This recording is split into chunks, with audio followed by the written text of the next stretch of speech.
Today we're interviewing our second Hyundai Racing Canada driver, Quinn Attrell. He's from Brampton, Ontario. Last year he finished third in the rain at Calabogie. This year he's heading to his third season, but is driving the new Veloster N. He talks what he's looking forward to, what it's like competing against his brother, and the challenges he's dealt with as he skipped karting and jumped into racing at a later age. A really fun guy to talk to, and we hope you enjoy the conversation. Welcome to Track Talk, Quinn Attrell.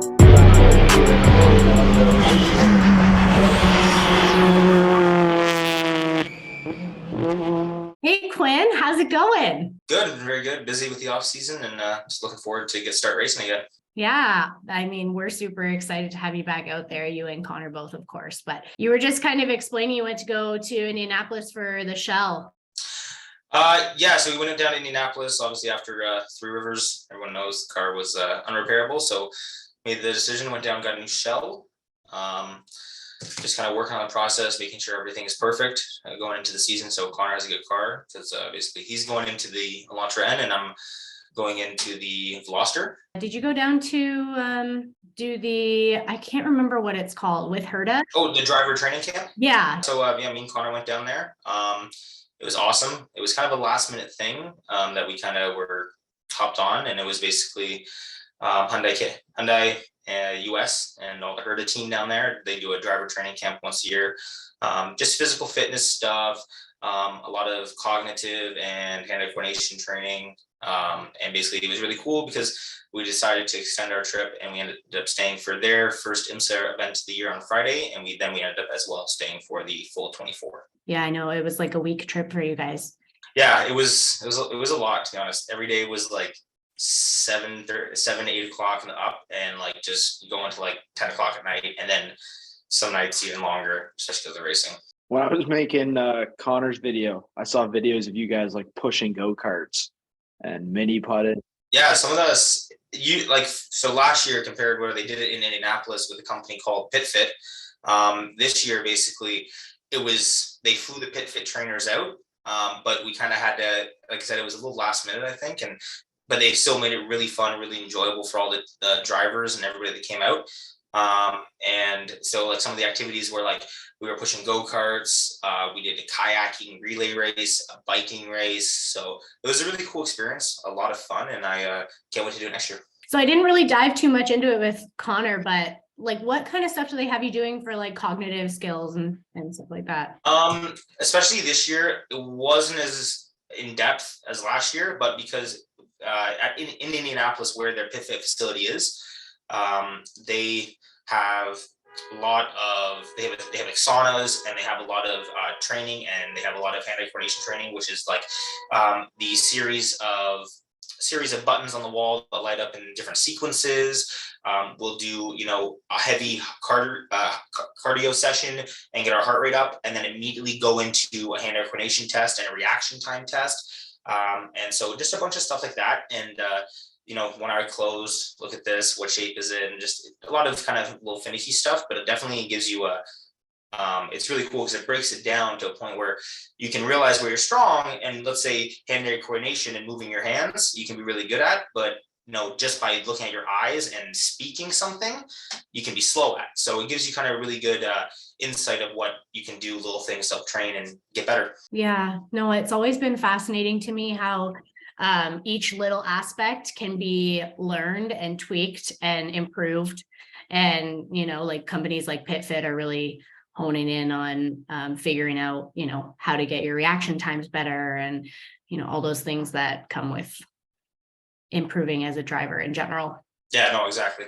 How about, I know we talked to Connor and he's been getting into sim racing quite a bit. Have you got on the sim at all? Connor's definitely taken ownership of that. I would say, to be honest, that is beyond just a training exercise for him, which, I think definitely getting into the season, that's something I'll do to kind of rehabilitate, like get myself going and familiar again with the tracks and feel comfortable. But he has it, besides a training asset, he also does it a lot for fun. It's one of his, like he loves doing it. And we have a lot of guys from our team actually participate in doing it at a pretty competitive level. So to be honest, not my forte as a, hobby, but I use it I would say in the season, I do plan on using it pretty significantly, but in the off season, not as much. No. Yeah. We talked with a couple other drivers about the trend, like kind of crossing over from racing to like actually driving to sim, and how it's actually more difficult to go that way. Yeah, and that's one thing I've actually went down when we were down in Daytona for the 24. A lot of drivers were saying that, and it does. I think it's, there's a limit of how realistic it's going to be, but you can develop bad habits, and you don't get the sensation of what that is until you actually get into a car. But again, like I said, I would say it has been significantly, it does help, but you're going to see each person adapts to it differently and uses it differently. Okay, so let's go backwards a little bit.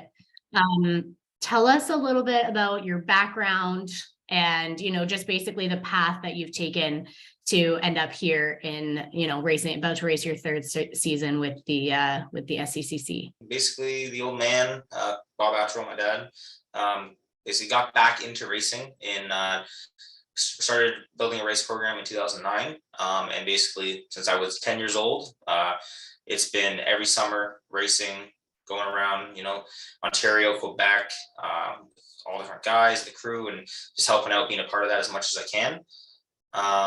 And then as well, basically just developing, going from there. My grandfather raced, which I think that's why my dad had the love of it. And then in 2018 or 2019, don't remember exactly, me and Connor went out, got our licenses, started doing some regional events, and then Connor was the first one to take the jump into the TCR car, and then I followed suit and just kind of been pushing ever since, trying to get better and faster every year, and put that car on the pointy end of the grid. Well, you managed to do it last year in the rain. Yeah, I was pretty happy with that. All right, so fan question number 1. This is one that we were going to ask later, but a fan asked already. So who is your biggest inspiration in your racing career? I have to say my dad.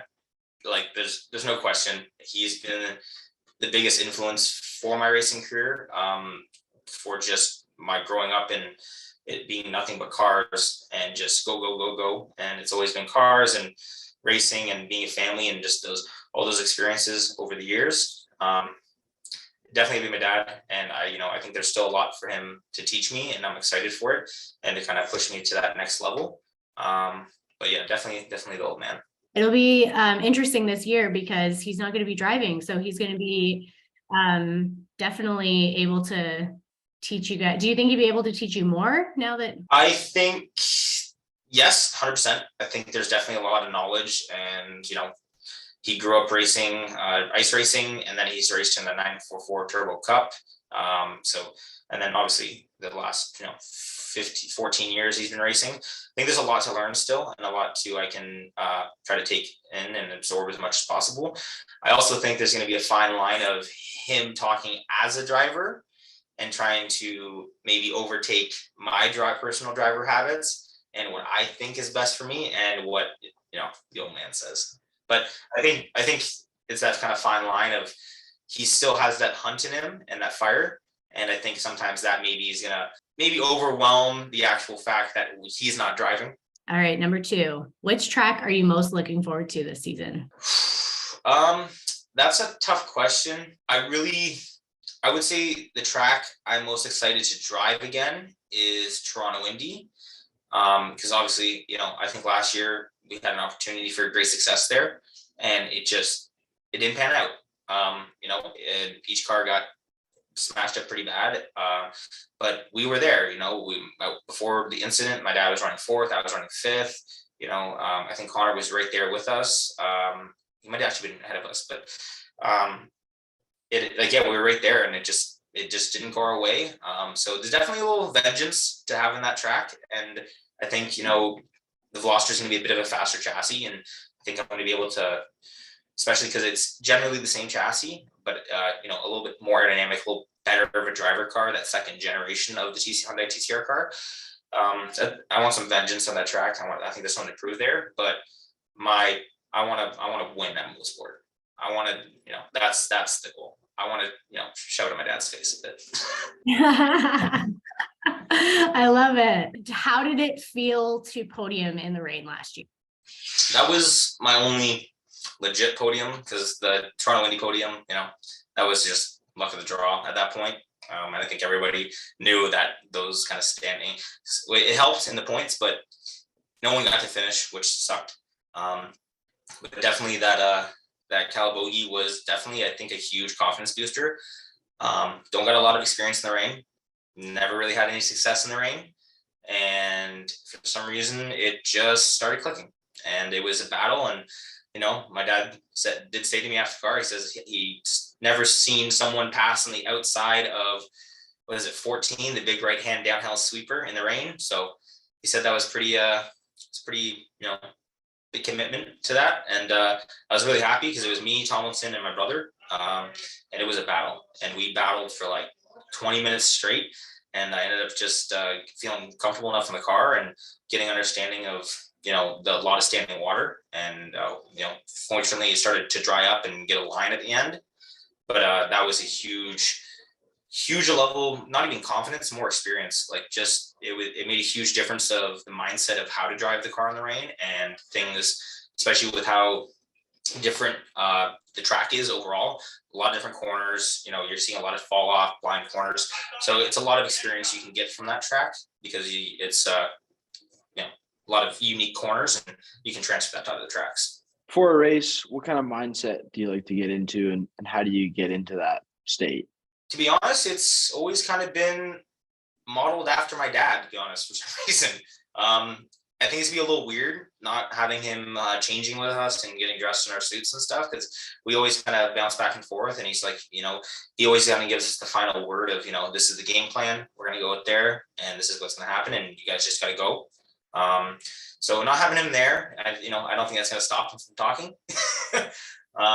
But it's more or less, I just kind of wait till we get within that half an hour range and start suiting up, calm down, try to just settle in, get that kind of mindset of there's a job to be done and we're gonna go out there and we gotta perform to make that job happen. And always just crush a Red Bull for some reason. And that's because it's been 10 years of seeing my dad do it. So if I don't crush a Red Bull, I don't know, it's just not gonna happen. It's funny. I feel like Bob is gonna transition into being Coach Bob this year. Yeah, I think there's really big benefits of that. And I also think there's going to be just not doing a race. Anytime qualifying, practice, sure, you can go on the radio during a race. Just let me do it. So what are you so focused on? Like, explain that a little bit to me. Just like during the race, you don't want to hear anything else. It's basically, it gets to the point where, obviously, your crew and your crew chief that's going to be running the car and talking to you on the radio. And from my experience, I only want one guy communication. That's it. And, there's, based off the tracks we go and everything, you can time it where you're speaking to somebody on the straight, just so it's not super distracting, but you can still have that time to actually react and you're not mid-corner. It's basically it's just you're fully tensed up, and any little distraction is going to cause that split-second mistake, and that's what ruins the race for you. If you could race in any motorsport era, what would it be, and what would the series or car be? That's a hard one. I would say, just because how crazy it is, and it's like some of the most intense driving ever, I would say like current age V8 Australian supercar. Yes. It is insane, and I love it. I think a lot of guys back 70s, 80s F1 and, like prototypes and all of that. But the V8 supercars that race right now are some of the most badass cars, and the drivers are crazy, and I love it. I wish they did like some kind of international tour. The fact it's only in Australia is so sad. I know. It's crazy though, like the way those guys drive the cars and are able to control it, and like some of these, like they're two-wheeling it over curbs, like they're flying.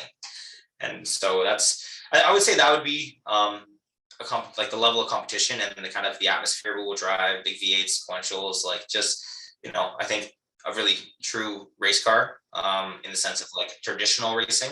Describe your relationship with the team, because obviously it's a family team, but what are some of the intricacies at the track that they do that you couldn't race without? So everyone on the team is huge. It's, going down to 3 cars to 2 cars from 3 cars this year. Moving forward, I think is going to be actually really beneficial.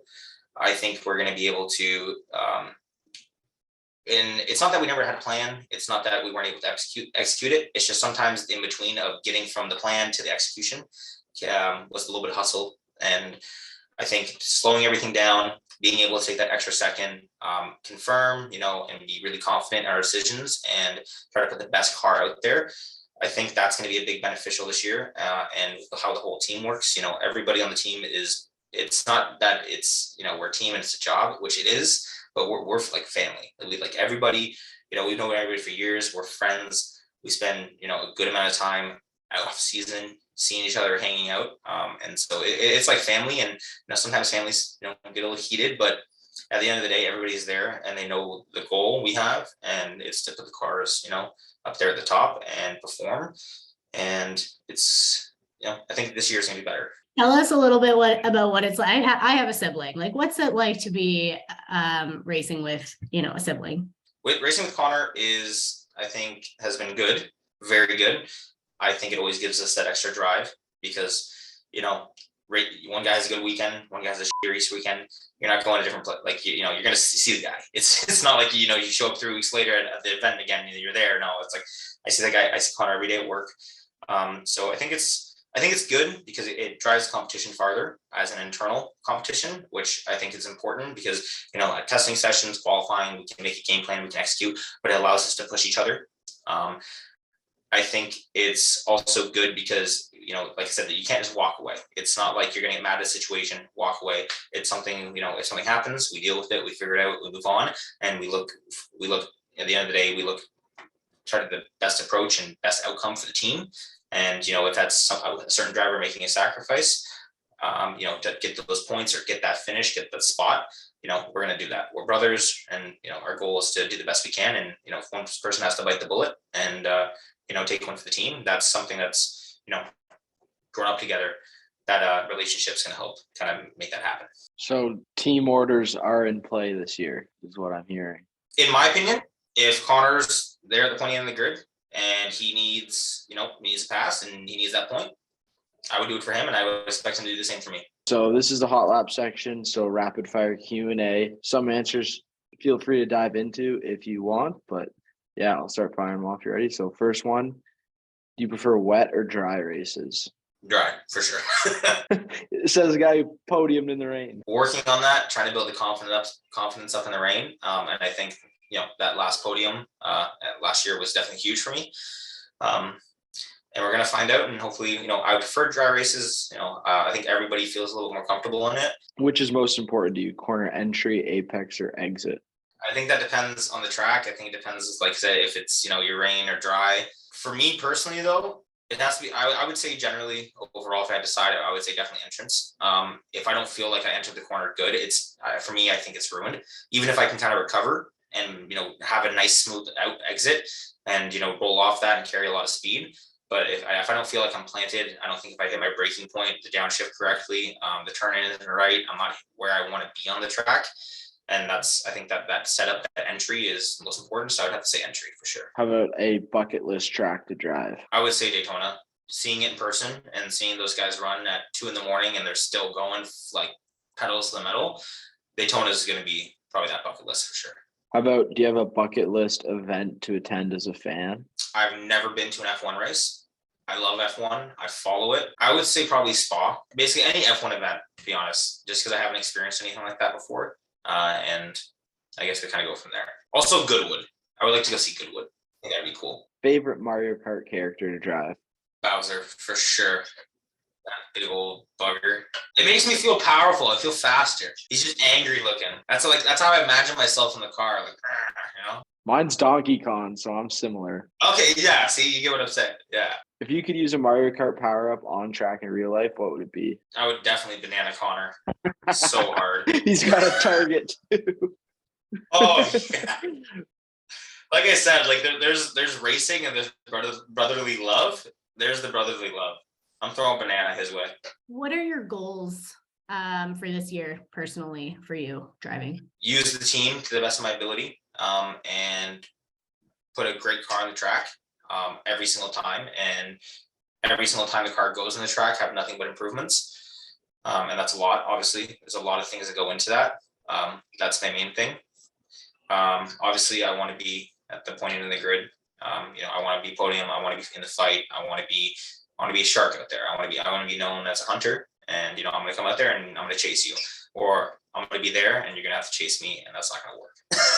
That's kind of the goal. A little bit aggressive, but I would say keep the car on the track, keep it in one piece. And the hunting thing, yeah, everyone wants to win, but I would say honestly, like, it's putting a good car on the track for me and Connor, because we're a team and we're going to work together to do that. And I think always doing what's best for the driver that's in a position to do the best. And like I said, if that has to take sacrifices, that's what it's going to be. We're a team, we're family, we're going to work together to do the best we can. And I think we're going to succeed in that. And I think it's going in this year with the mindset of that, there's winning and that's it. I think we're going to be able to pull it off. What's been the biggest challenge for you in racing so far? Not racing. That's been the biggest challenge. Starting when I was 20 years old. My first time on the track was when I went on a track day with my personal car when I was like 18 years old. And, I obviously go-karted, but I've never competitively go-karted. I'd never been on track. I grew up at racetracks and seeing my dad. And I think that significantly helped in understand being around all the talks and understanding what a car does and him explaining it to me. But the lack of just not seat time and not, being developed from a 7-year-old kid being thrown in a go-kart till now, it's, and a lot of the people we're racing against, that's what they've done. You have a guy like Zach Vanier, competed last year, and Matt Clark, who came out, and they're just they're very good and they're very talented and they have years and years of experience on them, and I'm older than them. Was it maybe just like a lack of interest into getting into karts or something? Because I struggle with the same thing. Like, I started 18, didn't kart or anything, and always feel on the back foot. To be honest, I think if I was consistent with it and pushed him, he definitely, I think he would have helped us get into that. But it was like my dad was the priority. My dad was the driver. He was the guy, right? And that never stopped the love of cars and working on cars and helping out and being interested. It just, I don't know. I guess until I got older, I didn't realize that there was an opportunity to be a driver, and then it all just kind of sudden started happening, and it basically went from licensed, a couple regional races, and then okay, you're in this professional TCR series, and trying to have the confidence to say that I can still go out there and I can put it on the podium. And I think in 2 years, 4 podiums. I think it could have been better. I think mistakes were made, and I think that has to do with learning. But I think it's also, I'm happy with 4 podiums in 2 years for a guy that basically in 2019 started driving a race car. So I have a question off the back of that as well. Kind of twofold, but I'm trying to think, anybody who's kind of in the same shoes that you were at that point, and what was, the biggest challenge for you, the biggest learning curve that you had to get past? Biggest learning curve was the first half of the season was tough. There was a lot of offs by myself, which is never a good thing. And the way that I think some people looked at it were like, this guy's not doing it. And the way I looked at it was that if I'm never going to push it to the limit where I'm over the limit, I don't know where that limit is. And I think that over the course of the last, 2 seasons, I think it went from people seeing that till knowing that I'm there, I'm ready to compete. And I'm really starting to get it. Right. And I think that was the hardest thing. And I think that had a lot to do with the car itself, going from, a rear-wheel drive stick car to a sequential front-wheel drive, TCR car that has a lot of aero and will stick, but you got to push it to stick, right? I think that was the biggest learning curve, and just kind of being able, I think also not having the years of experience that, okay, this is how this felt, this is what maybe I can do differently, and kind of trying to learn how to process that, how to process a race and turn it into progress. And then what about where have you seen the most improvement, do you think, since you first started? I think the biggest improvement has been my ability to chase and really, try to zone in on people. And I think there's Still room, obviously tons of room for improvement everywhere, always, every time. Every track you may win it, but there's still, you may win the race, may win the championship, but you can still go a lot faster always. That's kind of the mindset I'm going to have going into this year. Is there's every single time I go on track, like I said, I want to go faster. So I would say kind of my mid race, but there's also, I think my starts have gotten better a lot, but I think my starts, especially with the short sprint races that we do, they're such a huge factor. And I think that's something that really needs to get turned up a couple of notches this year. Describe your proudest moment in your racing career, but we already kind of talked about Calabogie, unless you have another one. Ooh, I think it's tied. Calabogie, which I think, like I said, was a big stepping stone for me. And I think it was pushing me again farther and farther as a driver. But also starting behind my dad and brother at iCar the first year and beating them both. That was, I beat them at Calabogie, but passing them and finishing the race, and they finished too, but I just beat them because I was just faster that day. That's up there.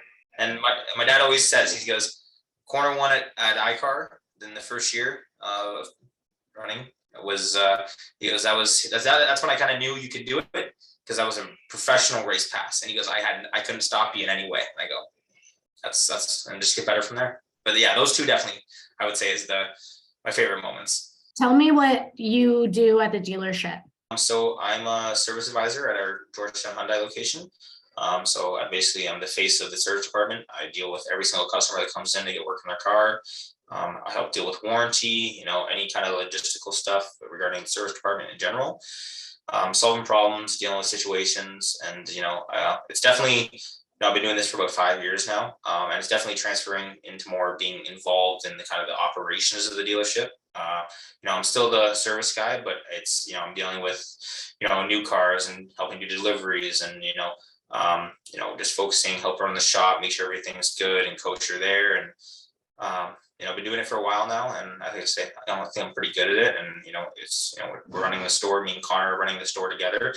He's obviously taking the full reins of that, and I'm here to basically help with make sure what he says goes through, and help basically make sure our staff everybody's happy, and just we're a functioning business that is going to provide the best product and service and experience to the customers.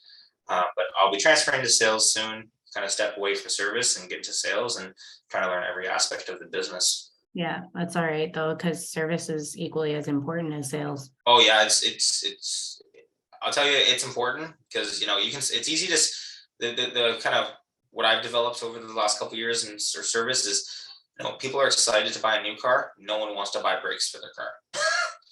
It's easy to sell a car because they're excited to spend money. No one wants to spend money to service their car. So I think it's customer service is, especially in our business, it's very important, and we take it very seriously. And like I said, we want to provide the best experience to the customer. And you gotta really play the part and be there for the customer. And I think starting in service, which can sometimes be a little harsher of the business in the sense of customers' reactions and situations. I'm not saying sales is easy, but I think having the service experience transitioning into sales, I'll have a lot more understanding of how to deal with certain situations. Talking about those experiences with customers, do you maybe have a funny story you can share? So that's one thing that for some reason we opened the store October 2020, middle of COVID, probably not a great business decision, but we're like, let's do it. Awesome.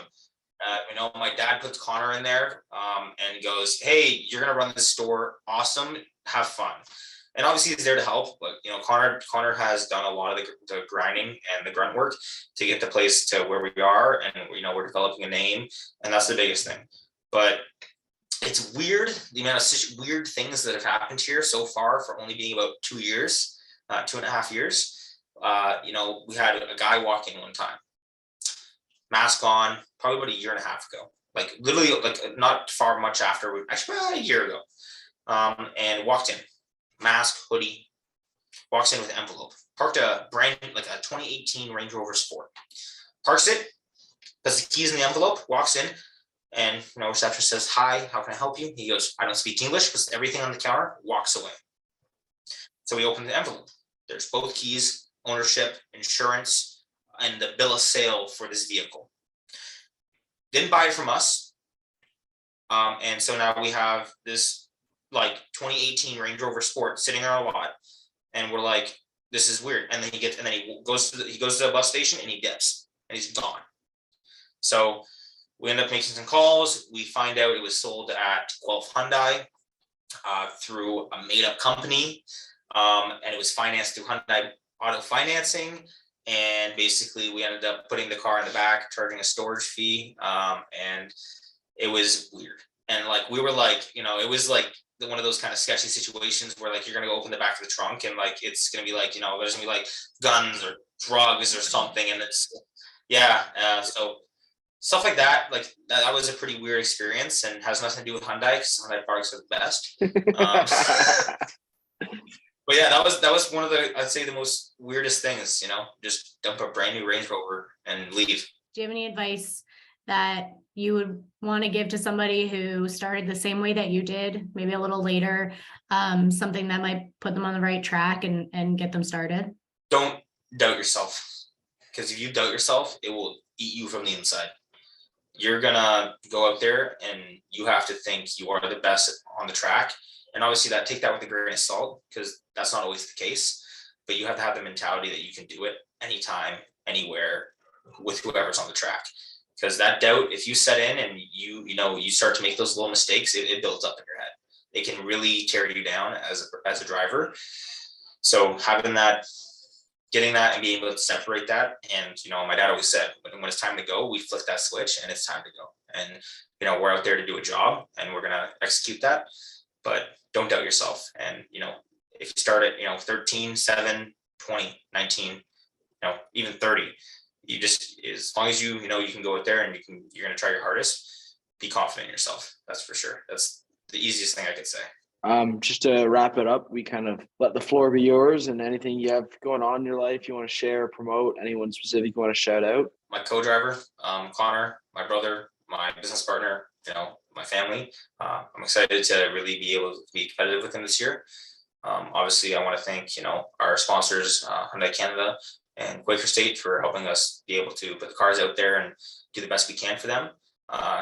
Liveries are going to be a little spicy this year. So I think they're going to pop. And I think we're really going to be a little brighter than last year. And, again, sponsors and, every single team member that comes out every single weekend and, puts their heart and soul into it. We're a family. We're going to be out there together, and, we win as a team, we lose as a team, but the goal is to win. If anybody wants to see your one Instagram photo a year, where can they follow you? It's Q_Attrell, ATTRELL. Send me a follow for sure. I'm gonna do my best to be better this year. I promise to people that follow me and the series. I will use the portal to my advantage this year. But yeah, definitely I'll be posting more content and being a lot more active on that, just because I want to promote the series and I want to promote the team. Well, thanks, Quinn. Thanks for your time. We appreciate it. Yeah, thanks for coming on. Yeah, thank you guys so much. I had a blast. It was a great time. Still going bad on you anyway. Whoa, whoa, whoa, whoa. I can feel like 80 rats in my Marys. Me and Drizzy back to back is getting scary.